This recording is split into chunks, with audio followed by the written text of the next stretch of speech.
Assalamualaikum warahmatullahi wabarakatuh. Kembali lagi bersama Ibu Firda dalam pelajaran matematika untuk kelas 7 tingkat SMP. Hari ini kita akan melanjutkan materi bab 1 yaitu bilangan bagian 6. Terutama hari ini kita akan membahas tentang bilangan berpangkat bulat positif dan KPK serta FPB. Hari ini merupakan hari terakhir kita membahas bab 1 bilangan. Jadi, untuk minggu depan kita akan langsung ulangan harian. Dipersiapkan ya. Mari kita buka, kita mulai materi untuk hari ini.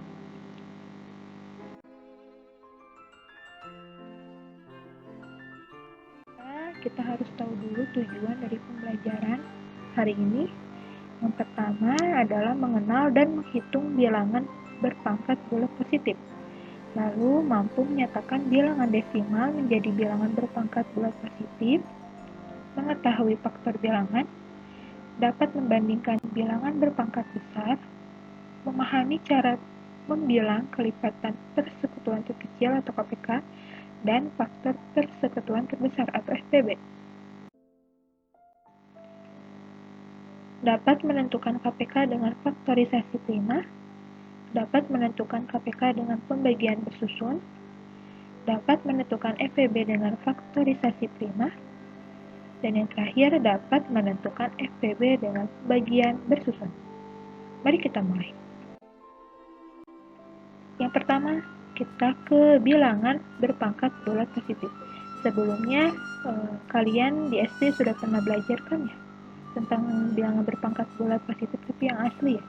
Nah, hari ini kita akan membahas lagi bilangan berpangkat bulat secara dalam, khususnya yang berpangkat positif. Definisinya, bilangan berpangkat bulat positif juga dikenal dengan istilah bilangan eksponen. Pangkat suatu bilangan atau perpangkatan didefinisikan sebagai perkalian suatu bilangan secara berulang dengan bilangan itu sendiri. Misalkan, jika bilangan A adalah bilangan real dan N adalah bilangan bulat, maka A pangkat N didefinisikan sebagai perkalian berulang A sebanyak N kali. Bentuk umum dari bilangan berpangkat atau perpangkatan atau bilangan berpangkat ya adalah sebagai berikut, yaitu A pangkat N sama dengan A dikali titik-titik dikali A sama dengan B. Kalau diperhatikan, si A-nya ini dikalikan sebanyak N kali. Misalkan, contohnya, ada 2 pangkat 3. Dibaca 2 pangkat 3. Lalu ini 10 pangkat 2 dibaca 10 pangkat 2. Tujuan dari penggunaan bilangan berpangkat adalah untuk menyederhanakan bilangan desimal yang memuat angka atau relatif banyak. Jadi kan kita selalu tuh menemukan bilangan-bilangan yang suka besar-besar gitu ya, misalkan 1 juta atau 25 juta. Nah, karena besar-besar terkadang kita kesulitan gitu ya untuk menulis bilangan-bilangan besar itu. Nah, bagaimana supaya kita bisa mudah atau bisa memperkecil gitu ya space untuk menulisnya adalah dengan menggunakan bilangan berpangkat seperti ini. Misal ada bilangan 1 juta dapat dinotasikan sebagai 10 pangkat 6. Nah, bilangan desimal 1 juta ini memuat 7 angka, ya kan? Awalnya 7 angka, ada 1 dan 0-nya ada 6. Jadi ada 7 angka. Nah, dapat diubah menjadi bilangan berpangkat 10 pangkat 6 yang hanya memuat 3 angka, yaitu angka 1, 0, dan 6. Ini kenapa angka 6? Karena 1 juta itu punya 0-nya berapa? 6 ya. Jadi pangkatnya 6. Misalkan di sini 100.000. 100.000 0-nya ada berapa? Ada 5. Berarti kalau 100.000 10 pangkat 5. Seperti itu. Selanjutnya ada notasi pangkat. seperti ini notasinya. Dengan A yang warna merah disebut bilangan pokok atau basis, lalu N yang kuning adalah pangkatnya atau eksponennya, lalu yang terakhir yang B yang hijau merupakan hasil dari perpangkatannya. Contoh, di sini ada tabel. Kolom pertama merupakan bilangan desimal, kolom kedua merupakan bilangan berpangkat, dan kolom ketiga merupakan keterangannya. Yang pertama, misalkan di sini ada 59.049. Kalau kita ubah ke bentuk bilangan berpangkat menjadi 3 pangkat 10. 3 pangkat 10 itu merupakan 3 dikali 3, pokoknya 3 dikali 3 sebanyak 10 kali ya. 3-nya dikali sebanyak 10 kali. Hasilnya adalah segini kan ya. Jadi kalau bilangan desimalnya bentuknya segini, lalu kalau kita ubah menjadi pangkatan atau bilangan pangkat menjadi 3 pangkat 10. Lalu yang kedua, 30.517.000. Oh, 30 miliar ya ini. Ya, sekian gitu ya. Kalau kita tulis perpangkatannya menjadi 5 pangkat 15. Nah, 5 pangkat 15 ini merupakan 5 dikalikan bilangan itu sendiri sebanyak 15. Gitu. Lalu di sini ada 1 juta. Tadi ya seperti contoh yang sebelumnya. Kalau kita tulis menjadi bilangan berpangkat menjadi 10 pangkat 6. 10 pangkat 6 itu 10 dikalikan dengan diri dia sendiri sebanyak 6 kali. Lalu yang terakhir ada 8 juta. 8 juta merupakan 8 dikali 10 pangkat 6. Jadi 8 dikali 1 juta gitu ya. Keterangannya adalah 8 dikali 10 pangkat 6 sama dengan 8 dikali 10 dikalikan dengan diri dia sendiri sebanyak 6 kali. Itu contohnya. Selanjutnya, menyatakan bilangan desimal menjadi bilangan berpangkat bulat positif. Yang pertama, untuk menyatakan bilangan berpangkat bulat menjadi bilangan desimal, kita cukup mengubahnya dalam bentuk perkalian, kemudian menentukan hasilnya. Seperti yang sebelumnya ya, ini kalau kita mau menyatakan bilangan berpangkat bulat menjadi bilangan desimal. Sedangkan untuk menyatakan bilangan desimal menjadi bilangan berpangkat, salah satu caranya adalah dengan menentukan faktor-faktornya terlebih dahulu. Kalau misalkan menyatakan bilangan berpangkat bulat menjadi desimal, kita hanya perlu mengubahnya dalam bentuk perkalian. Sedangkan dalam menyatakan bilangan desimal menjadi bilangan berpangkat, berarti kita harus menentukan faktor-faktornya dari bilangan itu dulu. Dari itu, kita belajar ke faktor bilangan. Bilangan bulat A dikatakan faktor dari bilangan bulat B jika ada bilangan bulat N sedemikian sehingga A dikali N sama dengan B. Ini definisinya dari faktor bilangan. Contohnya, misalkan 2 dikatakan faktor dari 6 karena ada bilangan 3 sedemikian sehingga 2 kali 3 sama dengan 6. Nah, 2-nya ini merupakan A, 3-nya N, dan ini adalah B. Ini contohnya. Lalu contoh kedua, misalkan ada bilangan desimal 648. Kita mau mencari tahu nih faktor bilangan dari 648. Pertama, kita kalikan dulu dengan yang lebih kecil, desimal. Maksudnya dibagikan dengan angka yang terkecil. Kalau dibagikan angka 1 kan hasilnya tetap 648 ya. Sekarang kita ke angka 2. Jadi pertama kita bagi dengan 2 dahulu. 648 dibagi 2 hasilnya 324 ya. Lalu kita bagi lagi dengan 2 162. Kita bagi lagi dengan 2 hasilnya 81. Kita bagi lagi dengan 2 tapi tidak bisa kan ya. Kita berakhir lagi nih ke angka yang selanjutnya yaitu angka 3. Kalau misalkan sudah tidak bisa dibagi menjadi 2, berarti kita bagi dengan angka selanjutnya yaitu angka 3. Jadi 81 dibagi 3 hasilnya 27. Lalu 27 kalau bisa kita Kalau masih bisa kita bagi 3 lagi menjadi 9. Lalu 9 juga masih bisa kita bagi 3 ya. Hasilnya adalah 3, lalu 3 dibagi 3 sama dengan 1. Nah, angka-angka ini nih 2, 2, 2, 3, 3, 3, 3, 1 merupakan faktor bilangan dari 648. Kalau kita tulis menjadi 2 kali 2 kali 2 kali 3 kali 3 kali 3 kali 3. Kalau kita bentuk ke bentuk perpangkatan bulat positif, hasilnya menjadi 2 pangkat 3. Kenapa pangkat 3? Karena 2-nya dikalikan 3 kali ini ya, ada 3. Dikali 3 pangkat 4. Kenapa pangkat 4? Karena 3-nya dikalikan sebanyak 4 kali. 1, 2, 3, 4. Jadi hasilnya adalah 2 pangkat 3 dikali 3 pangkat 4. Merupakan faktor dari bilangan desimal 648. Selanjutnya, membandingkan bilangan berpangkat. Kita langsung ke contoh soal aja ya.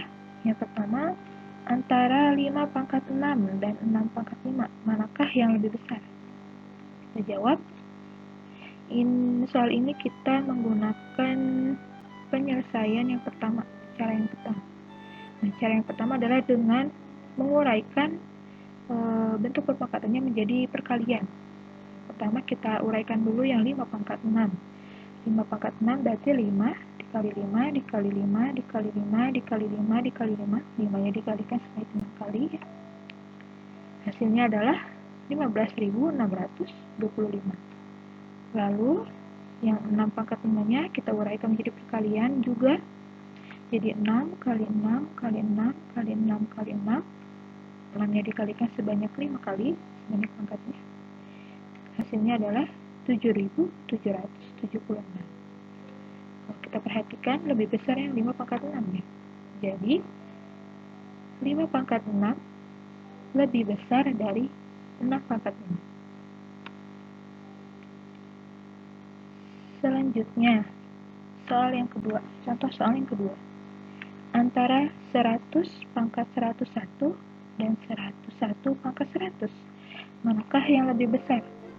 Wah, ini bentuk perpangkatannya besar sekali ya. Basisnya 100 dan 101, pangkatnya saja 101 dan 100 juga. Kalau kita uraikan seperti perkalian ini, memakan banyak waktu dan memakan banyak tempat juga. Bagaimana cara menyelesaikannya? Kita gunakan cara yang kedua. Dengan melakukan percobaan bilangan lebih kecil dengan pola yang sama. Nah, untuk contoh ini misalkan ibu ambil bilangan pertamanya itu 3 pangkat 4 dan 4 pangkat 3. 3 pangkat 4 itu lebih besar dari 4 pangkat 3. So, kalau kalian nggak percaya, kalian bisa hitung sendiri pakai kalkulator ya. Setelah itu, ibu bikin lagi nih pola yang kedua. 4 pangkat 5 lebih besar dari 5 pangkat 4. Bisa diperhatikan, yang pertama nih, 3 dan 4. Lalu yang kedua, 4 dan 5.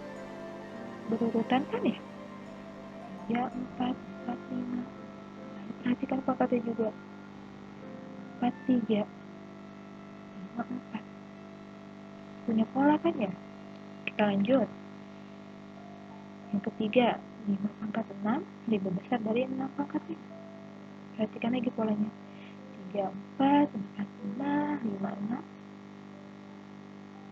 3, 5, 4, 6, 5. Lalu kita lihat lagi pola secara turun. 3, 4, 5. Sedangkan pangkatnya 4, 5, 6. Lalu yang sebelah kanan 4, 5, 6. 3, 4, 5. Itu udah ketemu dong ya polanya. Jadi kita bisa tahu nih yang selanjutnya menjadi 6 pangkat 7 lebih besar dari 7 pangkat 6. Kita sudah tahu nih polanya. Berurutan ya, yang sebelah kiri 3, 4, 5, 6. 4, 5, 6, 7. Lalu yang ini 4, 5, 6, 7. 3, 4, 5. Kalau misalkan kita bikin formula, misalkan ibu bikin formulanya seperti ini. Jadi M pangkat N tambah 1 lebih besar dari M pangkat N. Kembali lagi ke soal. Misalkan di sini Ibu bikin M-nya adalah 100 dan M-nya adalah 101. Sehingga kita langsung masukkan saja ke formulanya yang ini. Jadi 100 pangkat 100 ditambah 1 lebih besar dari 101 pangkat 100. 100 ditambah 1, 101 ya. Jadi pangkatnya 100 pangkat 101 lebih besar dari 101 pangkat 100. Jadi hasilnya adalah 100 pangkat 101 lebih besar dari 101 pangkat 100. Jadi seperti itu.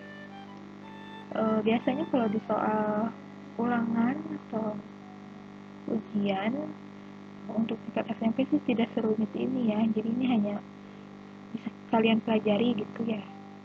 Biasanya nanti dipelajari lebih lanjut di jenjang yang lebih tinggi.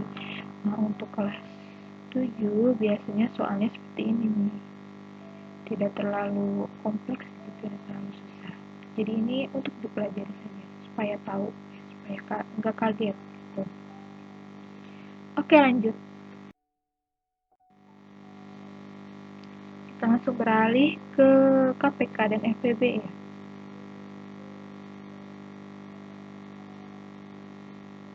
Kita mulai. Oh iya, sebelumnya waktu SD kalian sudah pernah belajar kan ya KPK dan FPB. Nah, kali ini kita mengingat-ingat lagi nih, KPK itu apa, FPB itu apa gitu ya. Nah, di jenjang kelas 7 ini kalian akan mempelajari KPK dan FPB secara lebih dalam lagi daripada saat SD. Pertama kita belajar dulu tentang persekutuan, kelipatan persekutuan terkecil ya. Pertama, KPK dari dua bilangan atau lebih adalah bilangan terkecil yang merupakan kelipatan persekutuan dari bilangan-bilangan tersebut. Nah, untuk mencari KPK dengan faktorisasi prima dilakukan dengan mengalihkan semua faktor. Jika ada faktor yang sama, maka diambil yang pangkatnya terbesar. Itu KPK. Lalu yang FPB, faktor persekutuan terbesar. FPB dari dua bilangan atau lebih adalah bilangan terbesar yang merupakan faktor persekutuan dari bilangan-bilangan tersebut. Untuk mencari FPB dengan faktorisasi prima dilakukan dengan mengalihkan faktor yang sama dengan pangkat terkecil. Kalau KPK mengalihkan semua faktor jika ada faktor yang sama, yang diambil adalah yang terbesar pangkatnya. Kalau FPB dengan mengalihkan faktor yang sama dengan pangkat yang terkecil. Ingat-ingat, oke?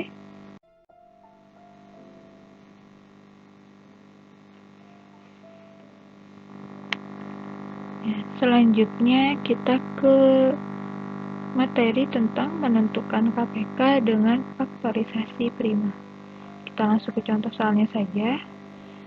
Di sini ada contoh, tentukan KPK dari 90 dan 168. Nah, untuk mencari KPK menggunakan cara faktorisasi prima, kita bisa menggunakan kawan faktor. Ya, faktorisasi prima ini merupakan jadi kalau kita menentukan KPK dengan faktorisasi prima berarti kita bagi bilangan-bilangannya yang dicari dengan bilangan-bilangan prima. Masih ingat bilangan prima itu terdiri dari bilangan apa saja? Ingat-ingat lagi ya. Kita mulai, kita hitung yang 90 dulu. Yang pertama kita bagi dengan bilangan prima yang pertama, yaitu 2. 90 dibagi 2 hasilnya adalah 45. Lalu 45 kalau dibagi 2 lagi gak bisa ya, jadi kita bagi dengan bilangan prima lain, yaitu 3. Hasilnya adalah 15. Lalu 15 kita masih bisa bagi 3 lagi, hasilnya adalah 5. Nah, ini sudah tidak bisa dibagi lagi ya, sudah seperti ini. Lalu yang kedua kita cari yang 168. Sama, kita bagi dulu dengan 2 pertama, hasilnya adalah 24. Masih bisa kita bagi dengan 2 ya. Hasilnya adalah 42, masih bisa dibagi dengan 2. Hasilnya adalah 21. Nah, 21 sudah tidak bisa dibagi 2, berarti kita bagi dengan bilangan prima yang lain, yaitu 3. Hasilnya adalah 7. Nah, 7 ini sudah tidak bisa dibagi lagi ya. Jadi sudah seperti ini. Jika sudah seperti itu, tadi kan yang 90 kita dapatkan bilangan faktornya itu adalah 2, 3, 3, 5. Jadi 2 kali 3 pangkat 2. Kenapa 3 pangkat 2? Karena di sini 3-nya ada 2 ya. Dikali 5. Sedangkan yang 168 menjadi 2 pangkat 3. Kenapa 2 pangkat 3? Karena 2-nya ada 3. Dikali 3 dikali 7. Lalu kita bisa dapat KPK dari 90 dan 168 adalah 2 pangkat 3 dikali 3 pangkat 2 dikali 5 dikali 7. Kenapa enggak semuanya? Ingat ya, kalau KPK itu tadi menurut definisinya mengkalikan semua faktor bilangannya. Namun jika ada faktor yang sama, kita ambil yang pangkatnya lebih besar. Nah, di sini yang faktornya sama kan 2 nih ya, dan 3. Sama ini kita ambil yang pangkatnya lebih besar. Jadi kita ambil yang 2 ini, yang 2 pangkat 3. Lalu yang 3 ini kita ambil yang 3 pangkat 2. Jadi yang kita ambil ini sama ini. Lalu kita kalikan dengan faktor yang tidak sama, yaitu 5 dan 7. Jadi yang diambil adalah 2 pangkat 3 dikali 3 pangkat 2 dikali 5 dikali 7. Sama dengan 2520 ya. Nah, ini cara mencari KPK dengan faktorisasi prima menggunakan pohon faktor. Kita lanjut. Yang kedua, menentukan KPK dengan pembagian bersusun. Sama, kita langsung ke contoh soal saja. Di sini katanya tentukan KPK dari 24 dan 36. Nah, untuk mencari KPK dengan pembagian susun, kita menggunakan tabel pembagian. Seperti ini ya. Tadi kan yang harus kita cari adalah 24 dan 36. Pertama kita kalikan dulu dengan 2. Dua-duanya bisa dibagi dengan 2 ya. Nah, 24 dibagi 2 hasilnya 12. Lalu 36 dibagi 2 hasilnya 18. Lalu kita bagi 2 lagi ya, karena masih bisa ya. Bagi 2 lagi, 12 dibagi 2 hasilnya 6. Lalu 18 dibagi 2 hasilnya 9. Kita bagi 2 lagi. Nah, yang 6 bisa menjadi 3.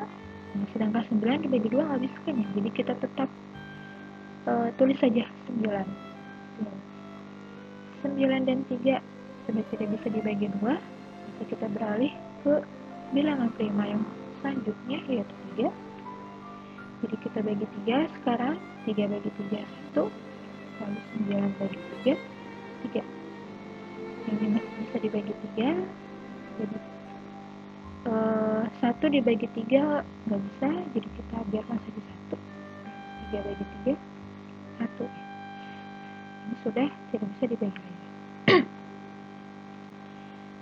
Kita sudah hitung seperti ini, jadi kita bisa tahu KPK dari 24 dan 36 adalah dengan mengalihkan semua perbilangan ini. Untuk mencari KPK dari dua bilangan ini adalah dengan mengalihkan semua bilangan di tabel yang ini. Ya, maaf, di kolom yang ini. Jadi 2 kali 2 kali 2, 2 kali 2 kali 2, kali 3 kali 3, kali 3 kali 3. Kita sederhanakan lagi bentuknya menjadi 2 pangkat 3, karena 2 kali 2 kali 2 kali 2, 3 kali kita kalikannya. Lalu 3 pangkat 2, 3 dikali 3, 3 ini kita kalikan 2 kali, menjadi 3 pangkat 2 ya.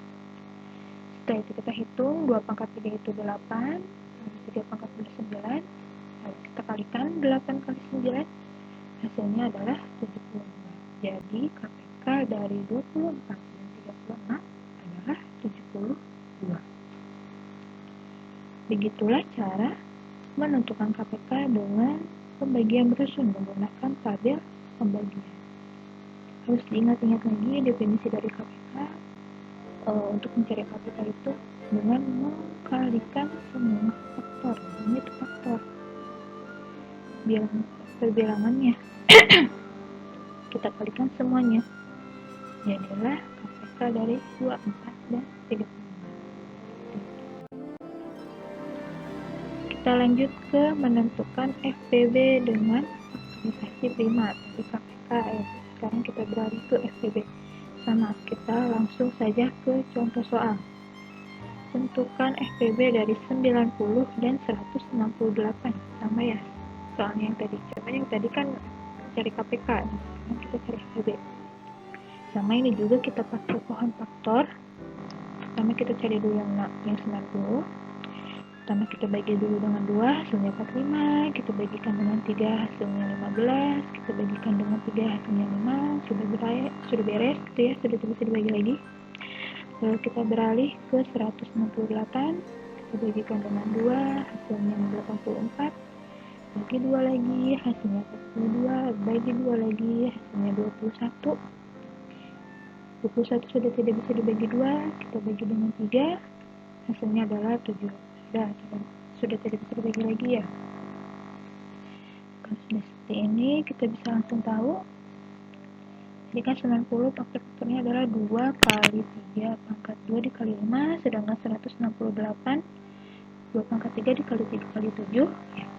Tapi beda dengan KPK, kalau FPB itu tadi menurut definisinya adalah dengan mengkalikan faktor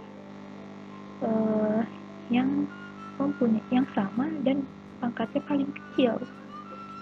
Kalau kita lihat faktor yang sama di sini 2 dan 3 ya.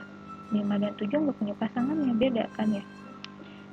2 dan 3. Setelah kita menemukan bilangan faktor yang sama, kita tentukan nih mana yang pangkatnya paling kecil. Untuk yang 2, pangkat yang paling kecil adalah 1. Jadi kita ambil yang 2 saja. Untuk yang 3, pangkat yang paling kecil juga 1.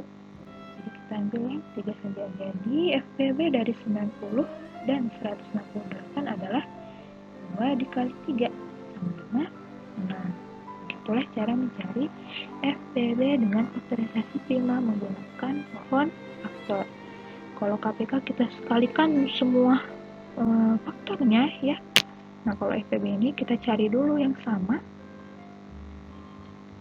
lalu kita kalikan yang pangkatnya paling kecil gitu. Oke. Yang terakhir, kita masuk ke menentukan FPB dengan pembagian bersusun. Sama, kita langsung masuk ke contohnya saja. Tentukan FPB dari 24 dan 36. Sama seperti KPK, kita menggunakan tabel pembagian juga ya. Dengan membagikan 24 dan 36. Pertama kita bagikan dulu dengan angka prima atau bilangan prima 2. 24 dibagi 2, 12. 36 dibagi 2, 18. Lalu masih bisa dibagi 2, 12 dibagi 2, 6, 18 dibagi 2, 9. Masih bisa dibagi 2 lagi nih yang 6 ya.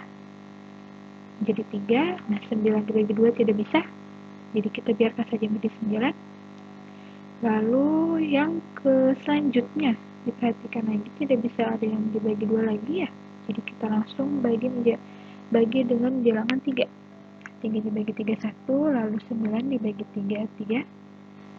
Nah, terakhir kita bagi 3 lagi, yang 1 dibagi 3 nggak bisa, jadi kita biarkan saja 1, lalu 3 bagi 3, 1. Setelah itu kita bisa tahu nih FPB dari 24 dan 36. Caranya dengan memilih mana nih faktor yang kalau kita bagikan dengan dua angka ini, kalau kita bagi dengan 24 dan 36, dua-duanya ada hasilnya. Jadi bisa dibagi sama angka 2 ini dengan sama faktornya gitu ya. Yang pertama adalah angka 2 yang ini. Kenapa yang ini? Karena 24 dibagi 2 ada hasilnya, 36 dibagi 2 ada hasilnya. Jadi ini terpilih. Yang kedua yang ini. Kenapa yang ini? Karena 12 dibagi 2 ada hasilnya 6. Lalu 18 dibagi 2 ada hasilnya juga 9. Seperti itu. Lalu selanjutnya yang mana lagi? yang ini. Kenapa yang ini? Karena 3 dibagi 3 ada hasilnya 1. Lalu 9 dibagi 3 ada hasilnya 3. Kenapa yang 2 dan 3 tidak terpilih, yang ini dan ini? Karena yang 2 yang ini nih hanya bisa membagi 6 saja, tidak dengan 9. Jadi dia cuma bisa bagi satu angka aja, yang ini aja. Begitupun dengan yang 3 kan ya, cuma bisa bagi yang ini saja. Yang ini tidak bisa dibagi 3. Gitu. Jadi kita memilih faktor bilangan yang kalau kita bagikan dengan ini, dua-duanya ada hasilnya. Itu untuk yang FPB. Kalau yang KPK tadi kan kita langsung ambil semuanya ya. Nah kalau FPB kita harus pilih mana yang kalau kita jadikan pembagi untuk dua bilangan ini ada hasilnya dua-duanya. Seperti itu. Oke. Jadi FPB dari 24 dan 36 adalah 2 kali 2 kali 3. Kalau kita bentuk menjadi perpangkatan, jadi 2 pangkat 2 kali 3. 2 pangkat 2-nya dapat dari 2 kali 2. 2 dikalikan 2 kali. Dikali 3. 3-nya tetap 3 aja, karena ada 1 ya. Kita hitung, yang 2 pangkat 2-nya adalah 4. Dikali 3. 4 kali 3 hasilnya 12. Jadi FPB dari 24 dan 36 adalah 12. Seperti itu cara menentukan FPB dengan pembagian bersusun. Materi untuk hari ini cukup sampai di situ. Silahkan jika ada yang belum paham atau belum mengerti, bisa ditanyakan di grup kedua sama Oke. Mohon maaf bila ada kesalahan di audio, di penulisan, ataupun dalam pengucapan Ibu. Terima kasih bagi yang sudah menyimak. Ibu apresiasi sekali bagi kalian yang sudah menonton videonya dari awal sampai akhir gitu ya. Sampai jumpa lagi di minggu depan. Jangan lupa persiapkan diri untuk ulangan harian. Oke, ulangan harian bab 1. Berarti materinya dari awal kita belajar sampai hari ini. Dipersiapkan dengan baik. Oke. Sekian, terima kasih. Wassalamualaikum warahmatullahi wabarakatuh. Sampai jumpa.